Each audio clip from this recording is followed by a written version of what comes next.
Salam əziz izləyicilər, hər vaxtınız xeyir olsun.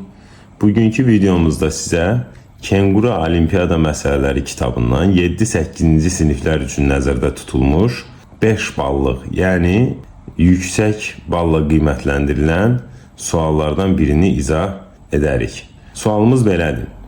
X2 rəqəmli ədədinin təkliklər mərtəbəsində B, onluqlar mərtəbəsində A rəqəmi yazılıb. X ədədi hansı şərt daxilində 6-ya bölünür? Gəlin biz X ədədinin ümumi şəklini yazaq. X ədədinin təkliklər mərtəbəsində B, onluqlar mərtəbəsində A-dır və bu X ədədi 6-ya bölünməlidir. X ədədinin 6-ya bölünməsi üçün 6-nın sadə vurğularına bölünməsi lazım olduğunu bilirik. Buna görə də AB ədədi həm 2-yə, həm də 3-ə bölünməlidir.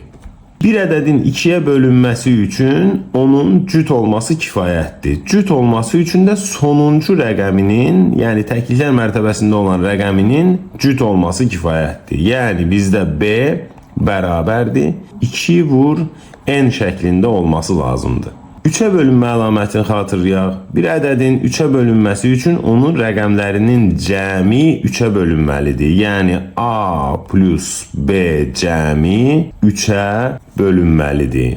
A plus B cəmində B-ni 2n olduğunu nəzərə alsaq, biz baxarıq ki, A plus 2n şəklində olan ifadə 3-ə tam bölünməlidir. Bu ifadənin 3-ə tam bölünməsi üçün A-nın yerində n yazmağımız kifayət edər ki, A üstə 2n bərabər olacaq n plus 2n bərabər olacaq 3 vur n. Yəni bu A plus B ifadəsi 3-ə tam bölünəcək. Bu son aldığımız nəticəyə görə A bərabərdir n olması, B bərabərdir 2n olması bizim məsələ üçün qoyduğumuz şərti tam ödəyir deyə biz B-ni bərabərdir A-n'dir, B 2n'dir. B-nin yerində yaza bilərik 2A.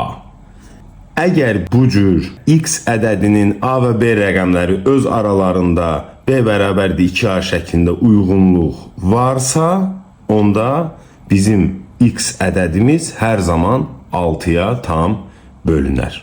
Cavabımız D bəndi